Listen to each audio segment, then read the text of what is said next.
ได้บ่ดีนะเนาะบรรยากาศคือเตรียมกะเกียมขึ้นเรือนใหม่แต่ว่าบรรยากาศเงียบเหงาเว้าง่ายตอนนี้น่ะคือบ่มีหมดบ่มีหมดเลยโดยมีแต่กล้วยมีแต่กล้วยที่ว่าได้แน่ตอนนี้น่ะที่ว่าแนบเห็นนี่เนาะโดยมีแต่กล้วยข้าวคั่วมีแต่กล้วยข้าวคั่วบักเล็ก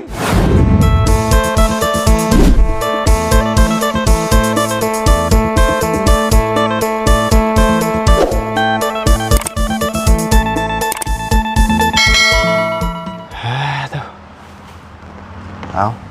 บรรยากาศมื้อนี้ก็ดีอยู่พี่น้องเอ้ยกลางๆเนาะแต่ว่าอาการบาบุญนี่นะพี่น้องเอ้ยบ่ค่อยดีปานใดมื้อนี้เฮ็ดให้เจ็บหัวนะหน่อยนึงแล้วก็ไอแล้วเจ็บคอพี่น้องเอ้ย2 คืนน่ะไอแห้งอีดิส่วนหลายมันเนี่ยช่วงดึกๆแล้วก็ช่วงสิแจ้งเนาะเฮ็ดให้นอนบ่ค่อยเต็มอิ่มพี่น้องเอ้ยเนาะเอาพี่น้องเอ้ยมื้อนี้ก็นี่แหละคือเก่าเนาะมาเบิ่งก่อนมื้อนี้เป็นจังไดอีกพี่น้องเนาะกะเกียนยังแน่แล้วเด้เนาะเมื่อวานนี้ก็ทางอาจารย์ลาวเพิ่นก็มาคุยเรื่องเฮือนเรื่องซ่านเนาะกรรมสิทธิ์เป็นทางของน้องน้ำเนาะเอาทางเฮาก็เว้าได้อยู่เนาะว่ากรรมสิทธิ์เป็นของน้องน้ำแต่เนาะอยากที่เฮาบอกไว้แล้วก็แล้วแต่เพิ่นสิดำรงชีวิตเนาะว่าในที่สุดแล้วมันก็เป็นเวลาของครอบครัวแหละพี่น้องเนาะเอามื้อนี้ก็บ่ฮู้ว่าทางพ่อกับแม่เพิ่นอยู่บ่พี่น้องเบิ่งแล้วทรงสิบ่ได้อยู่จังว่าไปหาแขกคนบ่หรือว่าจังไดเนาะ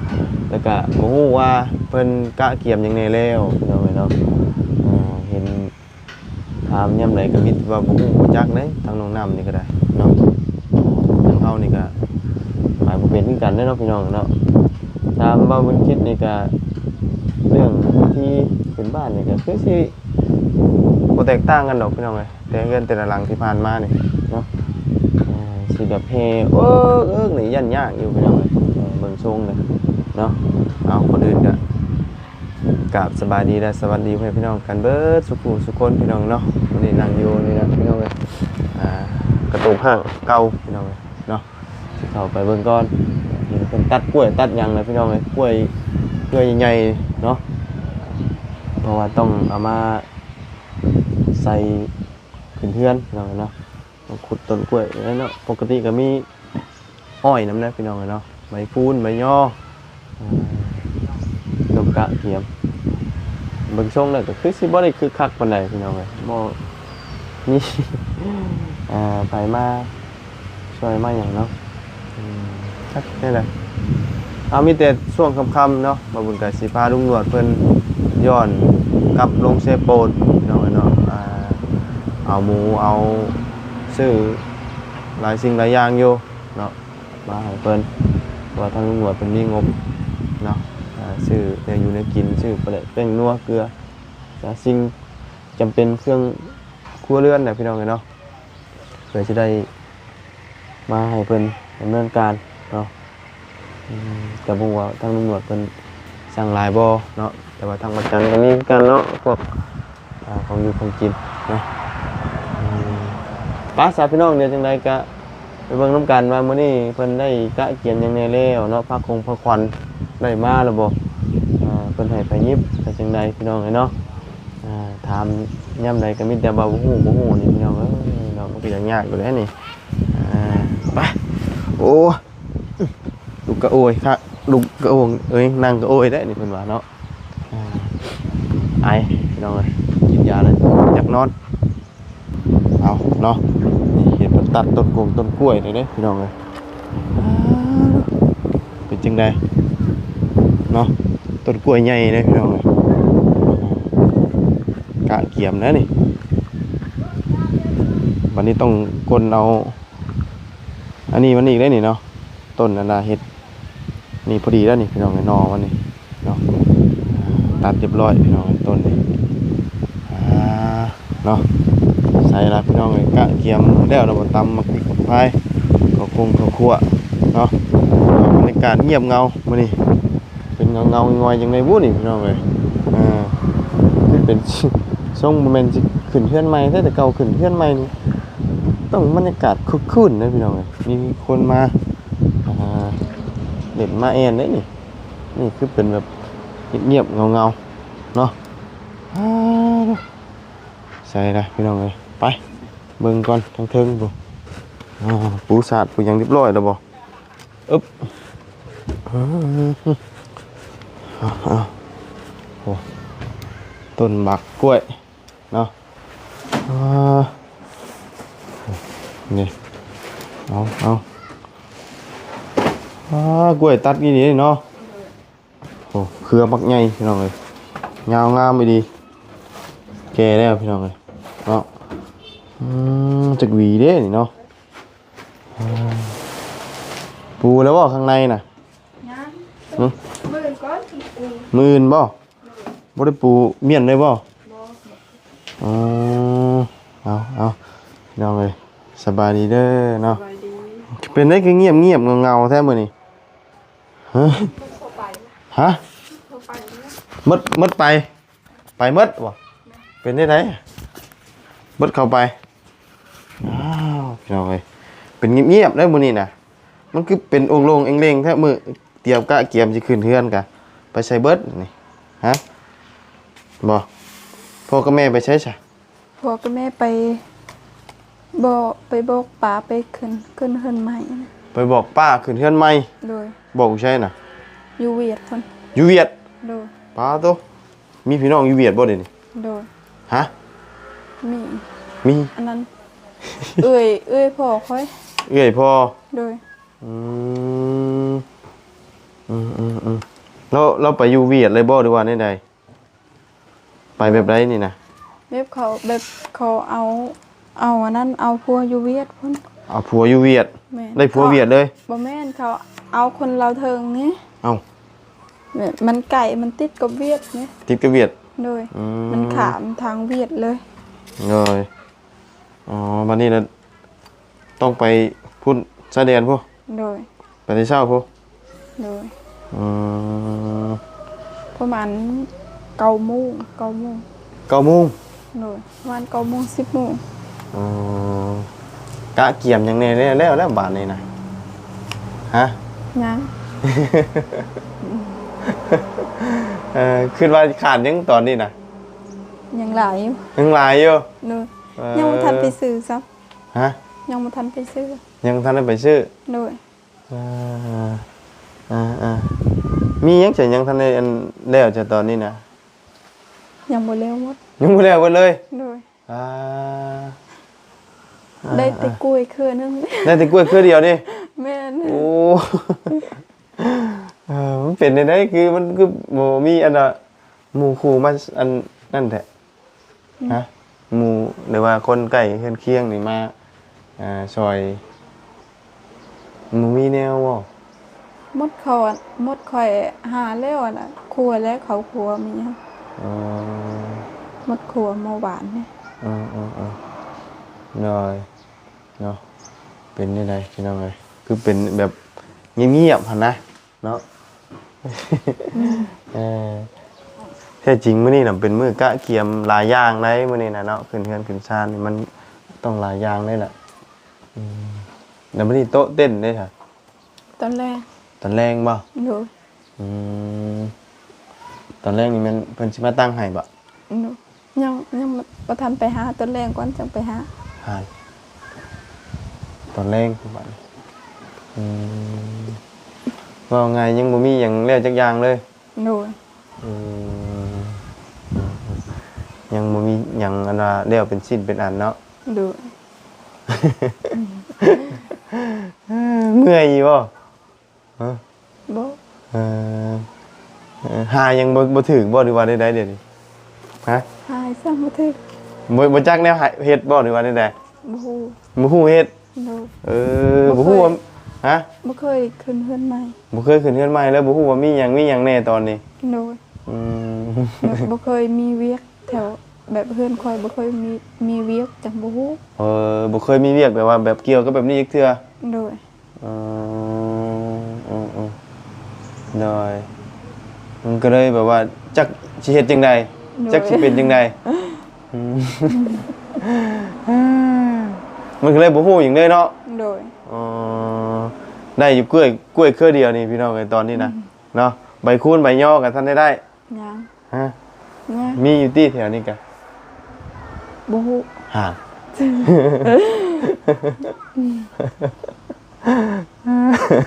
โอ้ยขอบคุณกะไอพี่น้องเอ้ยไอจนเจ็บบ่ไหลคอเลยเนาะกินยาลงไปหลายเม็ดเติมเมื่อกี้นี่ยังกินยาลงไปแล้วยังนอนยากลุ่ม ยาคุม ฮะบ่ยาคุมเว้นยาคุม คิดว่ายาคุม ไม่จะไปกินยาคุมโอ้ยก็กินยาแก้ไอเนาะมันเจ็บคอไอหมดคืนจนว่าไปได้รับไปได้นอนพวกหมูพวกไก่ทั้งเจ้านี่จะไปชื่อตอนในช่วงไหนสัก ไปกับลุงนวดซื้อเลยไปกับลุงนวด ท่านได้ชื่อ โดย ยังคิดว่าที่แรกว่าจะไปชื่อใช่ ไปซื้ออยู่มันโด่งมัน มันมีบ่วันเดียว มี มีอยู่ โดย หน่อยชื่อวันดงนี้เนาะเกลือมะพริกเป็นนัวน้ำปูน้ำปลาเนาะท่านได้อันนี้ก็ได้ ยังอยู่ โดย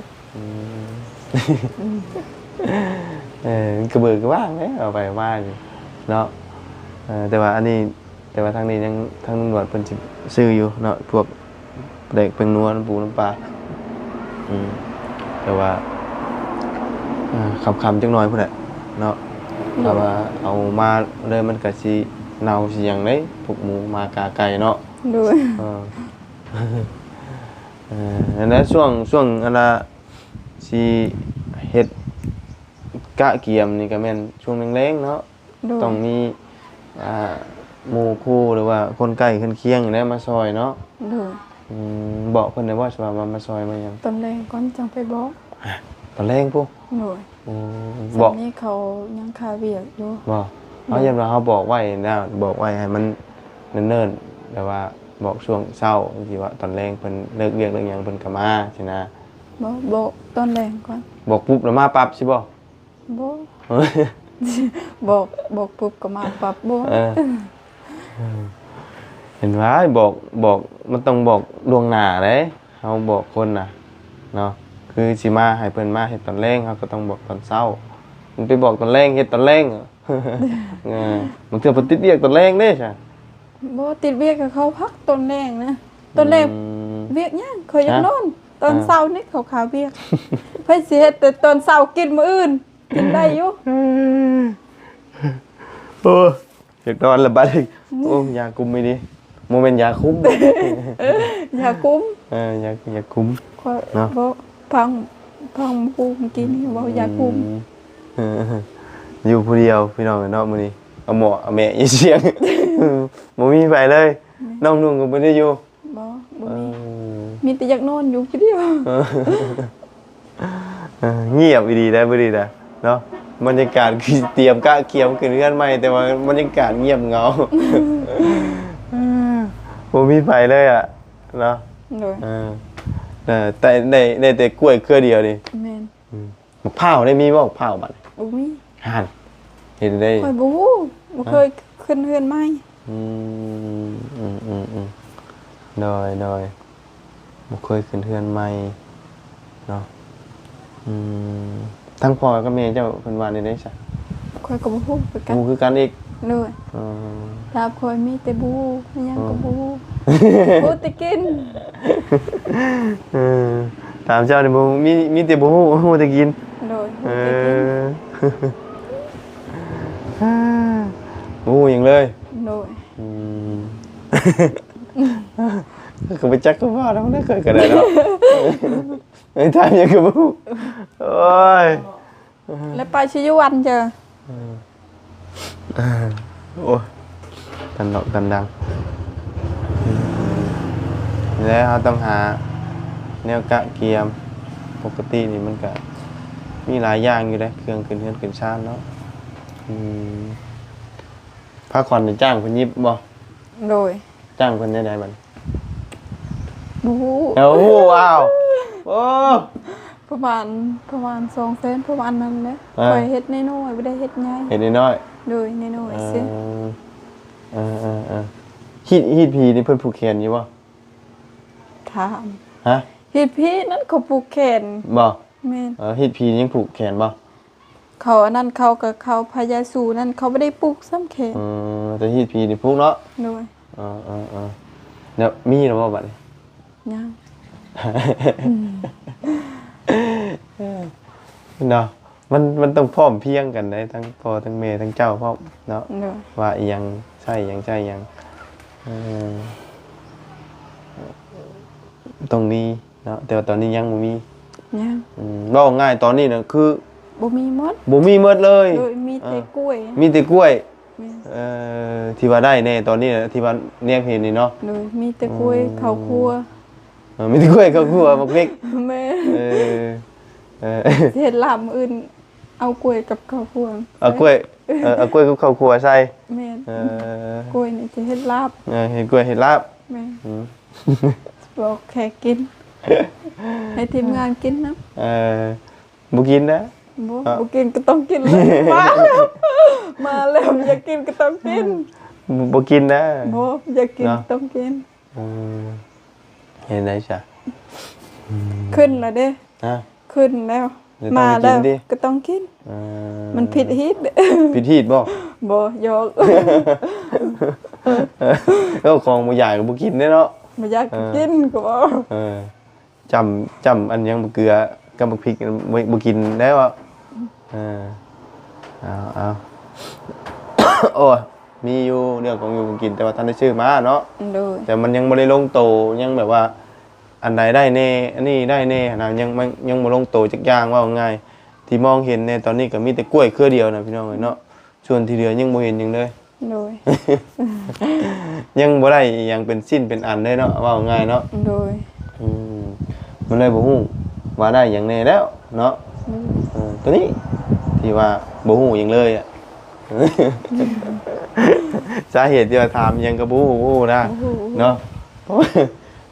มันยังบ่มีหยังได้เป็นชิ้นเป็นอันเนาะแนวที่ว่าสิกะเกียมนะต้องช่วงค่ำๆพุ่นแหละเนาะฟังมึงกลับมารอบค่ำพี่น้องเอ้ยรอบนี้ยังบ่ฮู้อยู่เนาะเอาเนาะรอบค่ำน่าจะเป็นบรรยากาศคึกคักกว่านี้เนาะ โดย คือที่ มีคนกว่านี้เนาะตอนนี้บ่มีไปเลยพี่น้องเอ้ยเนาะมีแต่เอาหมอนนะมานอนบัดนี้จักสิมีผ้ามีหยังอยู่บ่เนาะอันแบบว่าหมอผ้าหมอหยังจักสิมีหรือบ่เอาอันเป็นมาอันสูตรอันนี้ปกติ บ่มี บ่มีบ่ฮะ บ่มีเงิน เอาหมอสูตรผ้าคอนอันนี้ ข่อยบ่ บ่ฮู้ว่าเอา ข่อยบ่ แต่ว่ายันบ่ได้เฮ็ดเนาะ ข่อยก็บ่รู้กันเบิ่งมื้ออื่นก่อน เบิ่งมือเนาะว่าสิเป็นจังไดเนาะ โดยจังฮู้ จังฮู้ว่าสิเป็นจังไดเนาะ โดย ยันบ่คือดอกพี่น้องเอ้ยเนาะซึ่งที่เป็นแบบอันดานี่คล้ายๆจักจีวานี่แหละเนาะเอาจังใดก็แล้วแต่เฮ็ดให้มันเป็นประเภทนี้เป็นที่เป็นคล้องทำแล้วมันทั่วนะพี่น้องเอ้ยเนาะมีติดตามเบิ่งนำกันผลมันสิออกมาจังไดเนาะขี้โมกก็เริ่มตันดังแล้วบาดนี่เนาะเจ็บคอเว้ยเอาพี่น้องเอ้ยเนาะตอนแรกจังซื้อหมูแล้วก็มาให้เพิ่นหั่นเพิ่น ซื้อหมูซื้อมา ชื่อหมูชื่อมาเนาะมากันมาไว้ให้เพิ่นชาวบ้านชาวซองหมู่คู่บ้านใกล้เคียงๆกันแหละมาซอยหั่นซอยเนาะสิเฮ็ดแบบใดก็คิดเอาเนาะย่อไว้ย่อแขกคนนั่นแหละเนาะเป็นได้ไดมีความในใจอยู่บ่ตอน บ่ นักใจอยู่บ่ บ่นักแล้ว ฮะ ดีใจ ยันว่ายันมีแนวคือที่ว่าเว้าบ่ได้มีบ่ บ่มี บ่มีบ่ โดย เออยันว่ามีแนวคือว่า อันที่ว่าเว้าบ่ได้บ่มีบ่ บ่มี อืมน้อย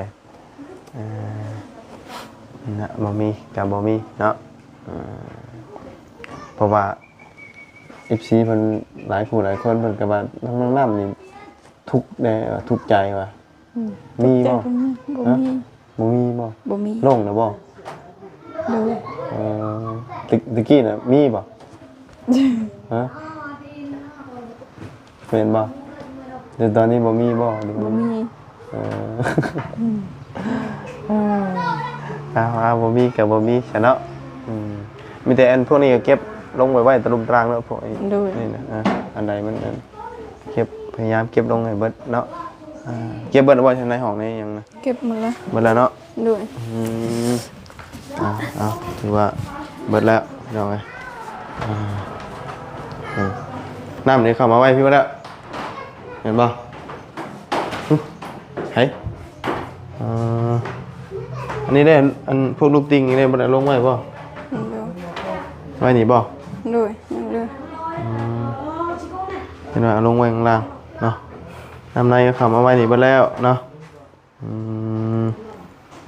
เอาใช่เนาะนี่ถ้วยโฟมกล่องโฟมบวงก็มีป่ะ เฮ้ยบวก โอ้บวงบวงเนาะมีลาบมีก้อยมีแกงที่ว่ามีจังใดกระเบิงน้ำกันมื้อเนาะ โดย เอาไปซะเนาะลงตารางพุ่นแหละไปอันนั้นยังหลอดไฟบ่ โดย อันไหนอันกะว่ามันสิหล่นเนาะก็ลงมาไว้ตารางก่อนเนาะเอาเป็นเงียบๆเงาๆนี่ต้องมีต้นกล้วยมัดชนิดแล้วนี่มัดจากหัวบันไดนี่ต้นกล้วยก็นอนเล่นน่ะคุณเอาเนาะง่ายอยู่รอบตัวนี้แต่ว่าใบคูนใบย่อไข่น้องเจ้าเนี่ยไปหา แม่ ใบคูนใบย่อเนาะ ใบคูณดอกคูณนั้น บอดอกมันเอาใบมัน บ่มีย หึ ำบ่มีใบ บ่ได้ดวงลายนะเนาะพอมัดใส่บันไดนี่เด้ใบก็ได้ดอกก็ได้ที่เนาะ แล้วก็ใบย่อมันคือว่าขึ้นเพื่อนขึ้นชาติใหม่นะ โดย ตอนนี้ยังบ่มีอหย่างเลยพี่น้องเนาะยังบ่ฮู้หยังเลยตอนนี้ ได้อยู่กล้วยเครือเดียวพี่น้องเอ้ยปะจ้ะเนาะไปมีแต่ตอนแรงเด้อฉันเด้อ โดย จังให้ลุงหนวดเพิ่นจัดการว่ามีหยังแน่พี่น้องเอ้ยเนาะว่าสิได้หยังแน่ตอนนี้ก็ยังบ่ฮู้ดอกเนาะ โดย ไปปะได้อฉันเด้อ โดยกินข้าวกินน้ำก่อน กินมากกินนี่เนาะกินกับบ่เบิดครับจนได้ห่อมัน กินบ่แซ่บเลยเป็นไอมันกินข้าวบ่แซ่บเลยเนาะไปแล้ว โดยสบายดี เดี๋ยวมีแต่ตอนนั้นมันจะกลับมาใหม่ช่วง 3-4 โมงเนาะไปซื้อเครื่องซื้อของก่อนพี่น้องเอ้ยเอาเนาะจักอีหยังก็ทันได้มีพี่น้องเอ้ยเนาะไปซะพี่น้องสำหรับคลิปนี้ก็นำลาเลยเด้อพี่น้องเอ้ยขอบคุณพี่น้องตัว FC ที่เข้ามาติดตามนะครับส้มพี่น้องเนาะมาเบิ่งบรรยากาศตอนแดงอีกเทื่อนึงระหว่างเฮาสิซื้อเครื่องคองเนาะมาให้เพิ่นกะเกียมตอนนี้ยังบ่ทันมีจักอย่างเลยเบิดในเรือนมีแต่กล้วยเครือเดียวพี่น้องเอ้ยที่ว่าฮู้แน่ตอนนี้เอากะฮู้กะพี่น้องไปจังไรกะขอบคุณพี่น้อง FC ครับติดตามรับชมสำหรับวันนี้ไปแล้วพี่น้องสบายดีเด้อพี่น้องสุขุทุกคนเนาะ